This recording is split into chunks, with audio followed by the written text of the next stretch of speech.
This Fed Gov Today program is sponsored by Rancher Government Solutions.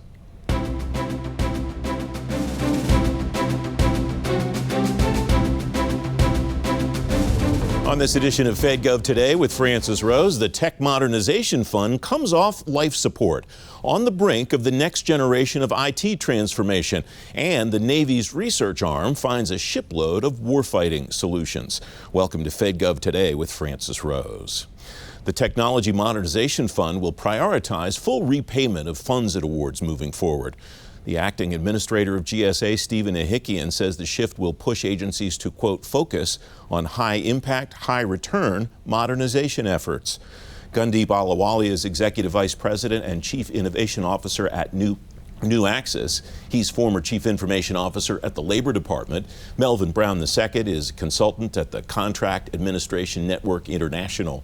He's former CIO at the Office of Personnel Management. Gentlemen, welcome. Great to see both of you, both TMF veterans. Gundeep, I start with you. To me, the most significant thing about this announcement is that the TMF will continue under this administration. Am I reading that right, or is there something that I missed, Gundeep? So I'm very excited about that announcement. I think TMF is a construct that comes from the commercial sector. I think it was great. I remember I was one of the first awardees at Labor. We got about $150 million out of it of seed money.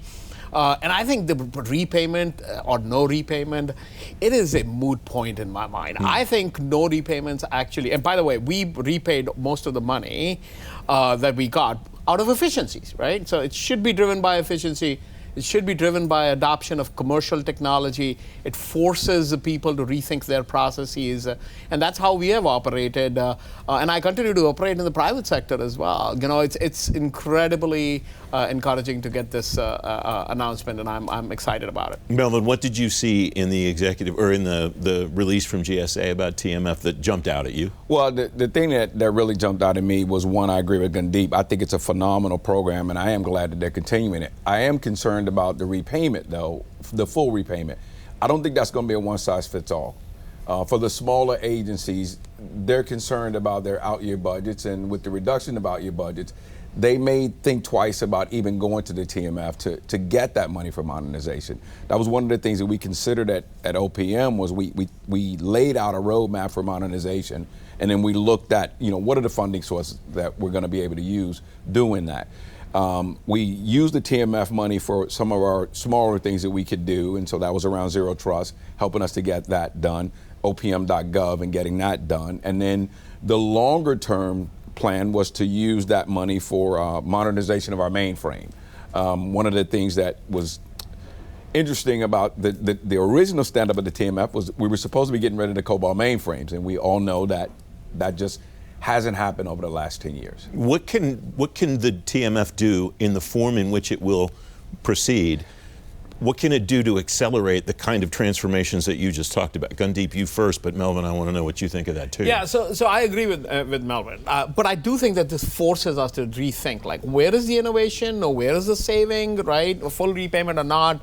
I think there are a couple of constructs that I wanted to do. The underpinning of adopting commercial technology, the underpinning of shared services and consolidation. At the Department of Labor, when I showed up, there were like a lot of CIOs running around. When I left, I was the only one who was a CIO, right?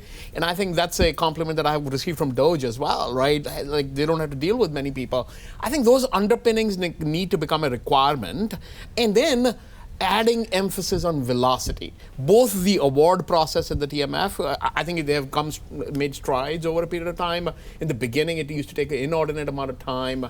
Now it has become a lot better, but I expect it to be, why can't this be a Shark Tank? Within 2 days, you get the money and you're off and running, and within 6 weeks, you can implement stuff and show value to the American taxpayer. Part of that, I imagine, though, is being able to demonstrate a record of being able to get to production in 6 weeks. That is absolutely true, right? And as the Chief Innovation Officer at New Axis, I'm trying to do that as well, bringing my knowledge from Department of Labor and the way bureaucracy works.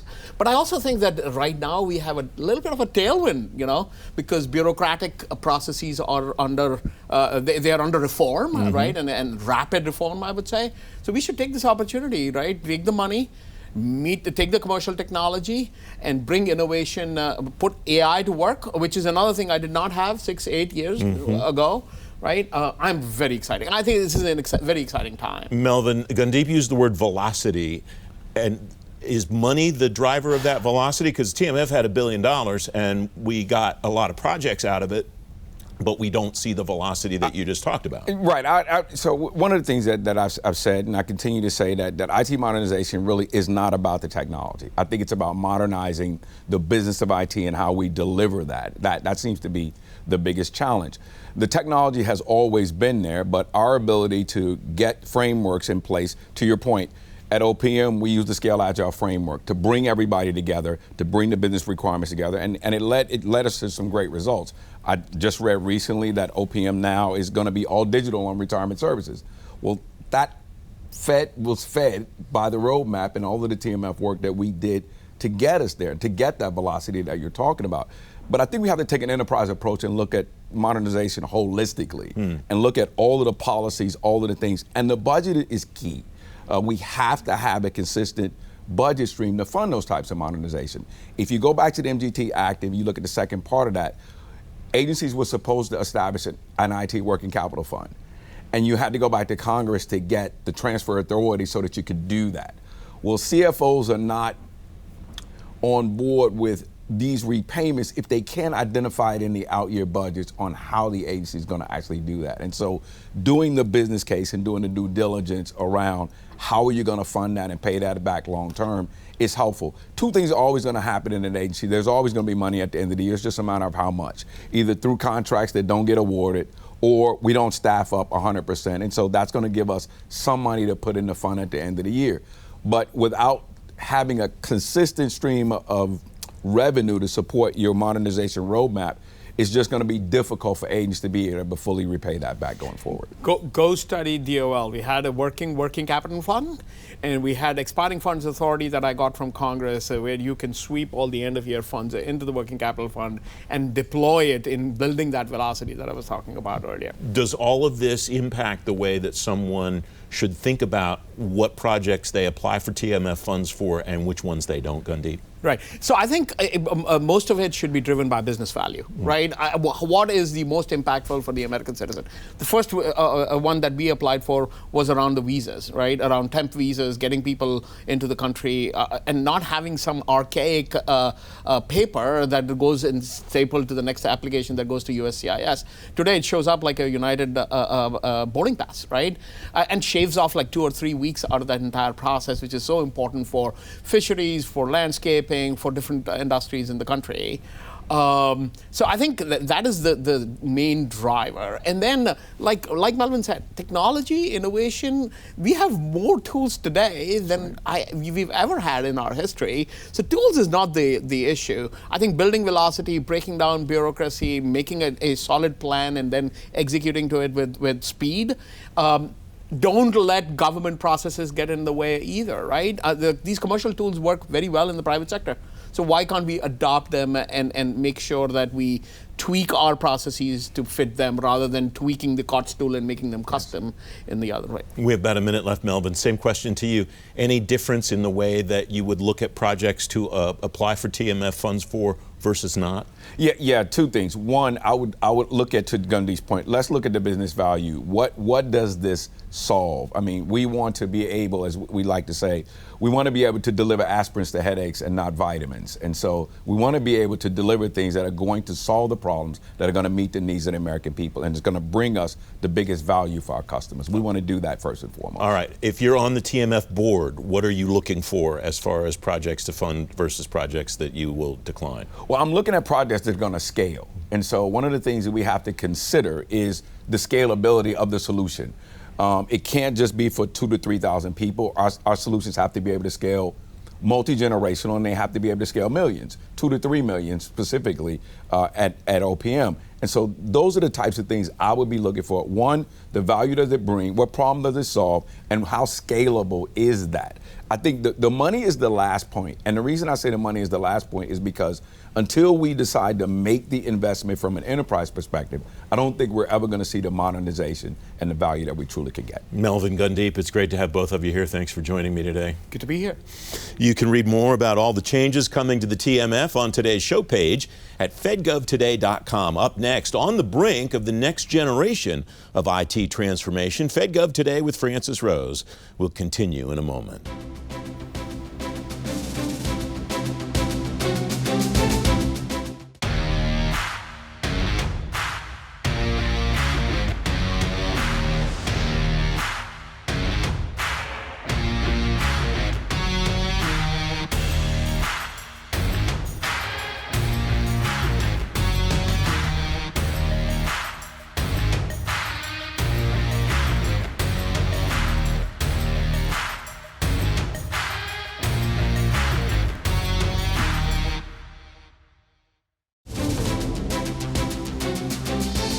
Welcome back. You heard a moment ago that the modernization strides agencies are making are likely to continue. Federal agency leaders say they want to see if the next generation of modernization will have the same goals as the work agencies have been doing.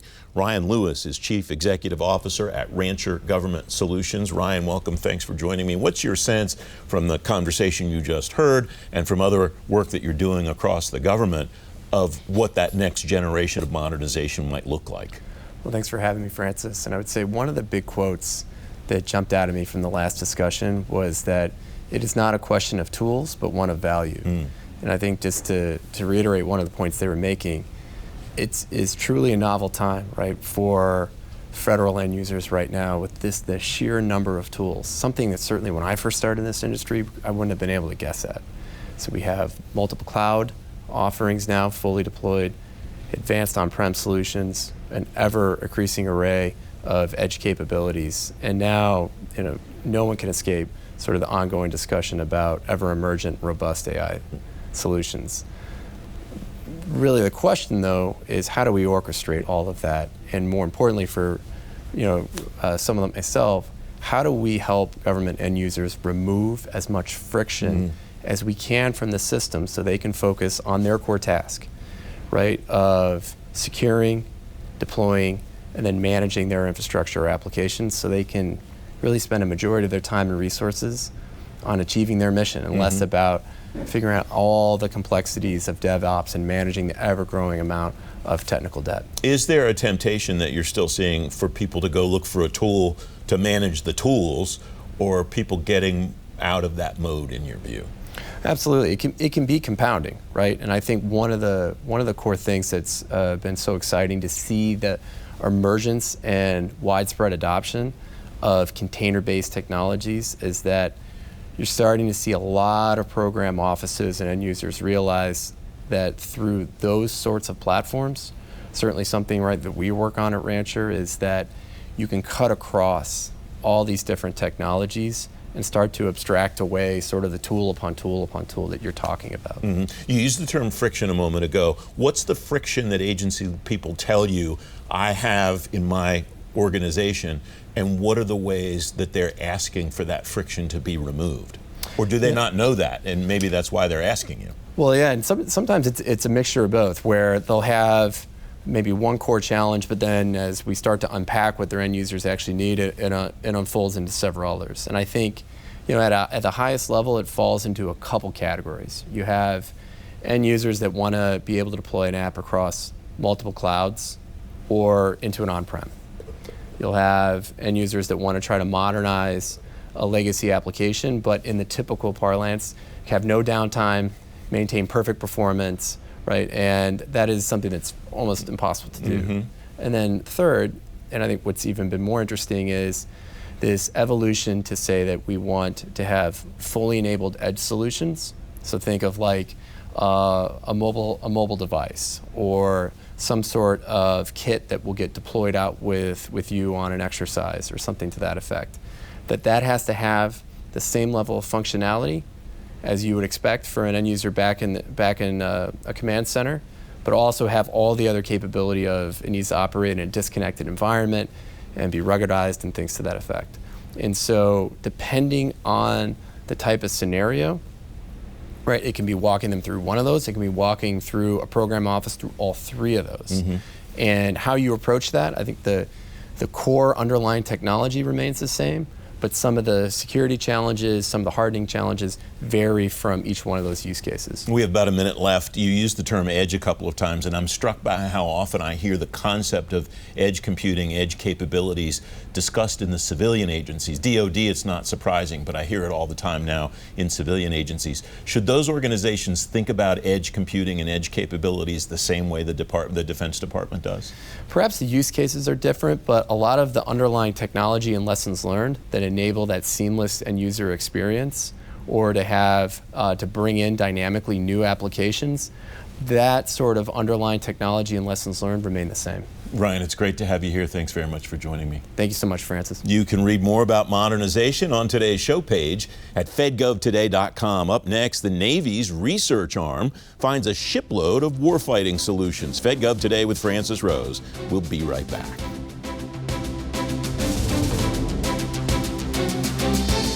If you're looking for real answers about securing the cloud in government, you'll find them on Cloud Security In Depth, presented by Cisco. In the era of AI, leveraging data is super important. It's what feeds machine learning and ultimately decision making.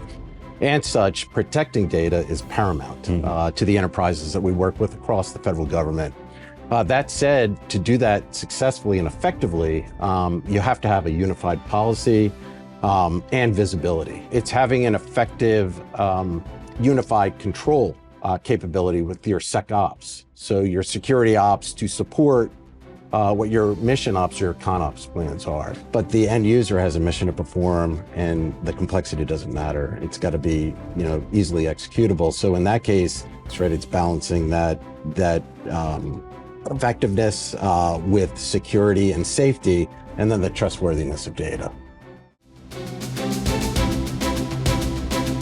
Welcome back. The Naval Research Laboratory's latest developments range from customized aircraft platforms to breakthroughs in insect repellent.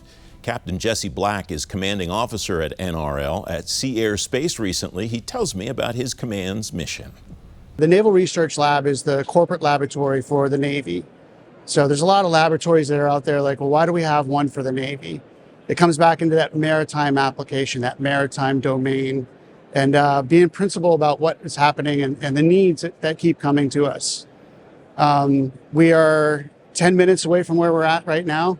And you see me representing about 2,700 government employees, 1,800 science and technology, and about 900 PhDs. The laboratory's right over 100 years old. Started off with Thomas Edison and Secretary Daniels. This idea that science and technology needs to be a major player for our warfighters to give our warfighters that advantage. It's been instrumental since that day, since they started. The testimonials are there from radar in World War II into GPS, into the advanced radar systems that we have today. We focus on everything below the ocean floor, through the ocean column, atmospheric column, and into space. So it's pretty wide application of what we touch. Again, to deliver that lethality to the warfighter, it takes time. There has to, science just doesn't happen serendipitously. You have to have purpose and intent to be focused on where you're going, and that's the mission of the laboratory, to do that. How do you determine what you're going to study, what you're going to research, what you're going to experiment with? Do you get assignments from other parts of the Navy? Do your scientists and experts and others flag opportunities for you to study, some combination of both, something else? All of the above. Yep. Scientists are currently scouring what's next state of the art. If we talk about quantum technologies and where they're going to be, scientists have been working on that for many years and trying to deliver those technologies for the Navy. But it can be immediate near-term activities like running rust on ships and where we're at with new advanced paint systems and coating systems to save the time frame of the sailors and protect our ships. Admiral Goucher is very much aggressively going after sustainment of that submarine fleet and getting those submarines out of dry docks faster. What technologies do we have for our tank inspections or our monitoring tank systems or helping out with non-destructive testing and engineering? So across the gamut, the influence comes in. We look at the guidance that comes in from the Secretary of the Navy, from the CNO. We look at our portfolios and manage those portfolios to drive towards those needs with what we have. What are the major portfolio areas that you're working right now, sir? They are very vast and ranging. Undersea warfare, mine detection, doing things in the autonomous domain, a lot of in the robotics sector. How do we pair machines and humans in this sort of harmonious sense as we move forward? But advancing AI technologies, understanding what ChatGPT is going to do for our sailors and how does that incorporate into making maintenance easier with what folks are doing.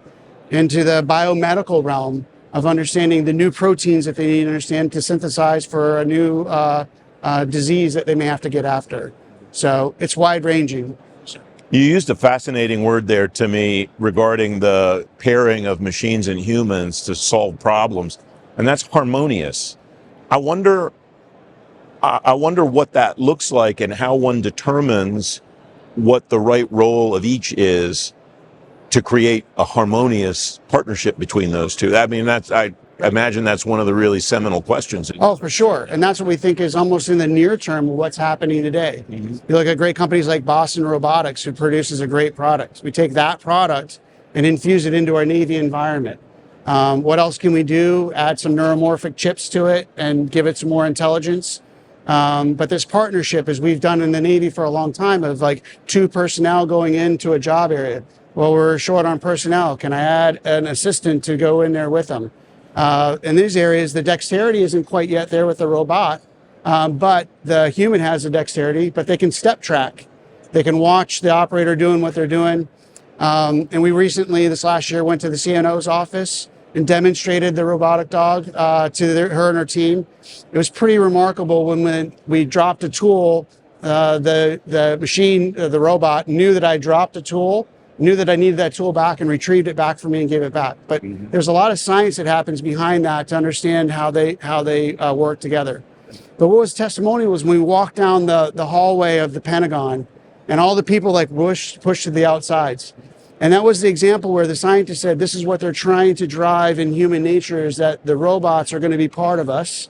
And the robot needs to be sensitive to the humans, not that the humans need to be sensitive to the robots as they're working. And so it was really testimonial. Yes, sir. What success have you had in bringing commercial technologies into the work that you're doing, and not necessarily just say, it's not an approval process, but an incorporation process, it sounds. Well, I'll go right back to the quantum discussion. Yeah. We are not working on quantum computing. IBM, Google, INQ, a lot of great companies are working in the compute area. We're working on how do we bring that technology into our Navy environment. And so we partner with them, we work with them about what is it going to mean and how we're getting after this. So I'll go back to corrosion. There's a chemical equation, it's an undeterminate polynomial they've known for years in the chemistry world. We're actually unlocking that chemical equation through a quantum computer married back into a supercomputer to go and solve this problem.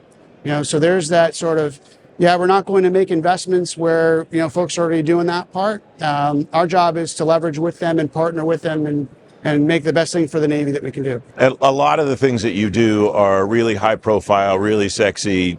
There are a lot of things that you talked about already in this conversation that I think might not even occur to an outsider like me that's important, number one, and number two, it's something that folks are addressing. You mentioned some of the maintenance things that you're getting after and so on.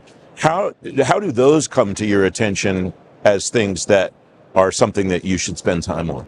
A lot of times it comes into the business case analysis. It's the dollars or the time spent. A lot of this is in our corrosion branch. We have a corrosion branch down in Key West, Florida that does a lot of corrosion research for the Department of Defense.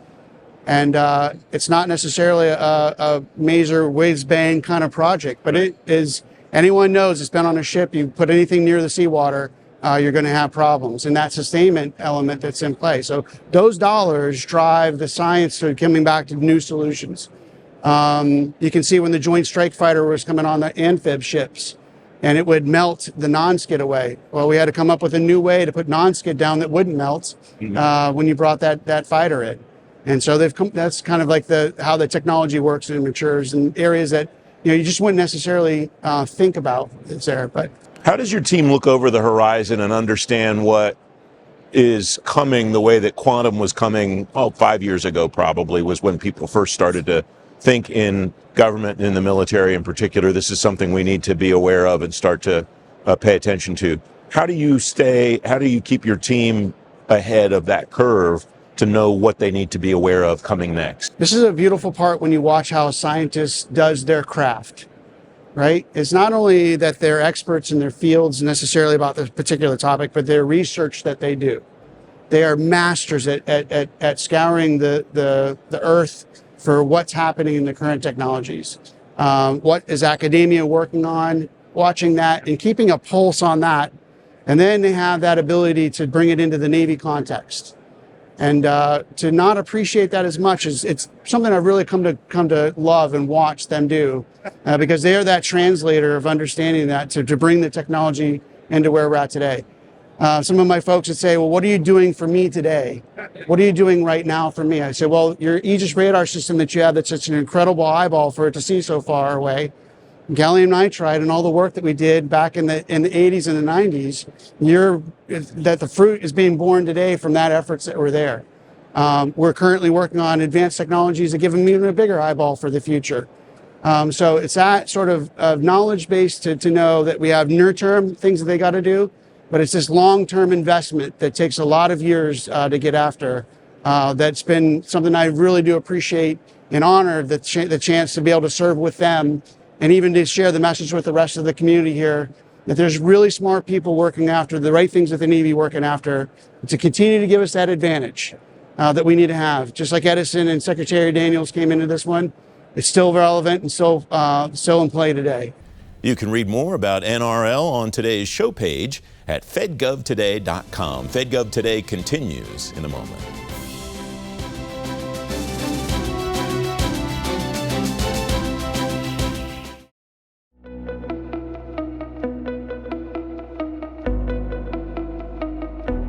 You've got great staff, use them and listen, right? You've got SMEs who've been in for a long time, who understand, and they understand that they need to connect us, industry, with the right people, not just decision makers, and having those meetings and saying, hey, do you even like how you're using our platform?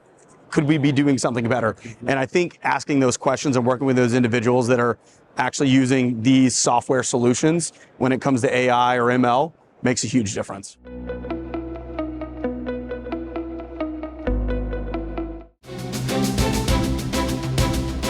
Fed Gov Today TV returns next Sunday morning at 10:30. I'm Francis Rose. I will talk to you then. Thanks for watching. Have a great week.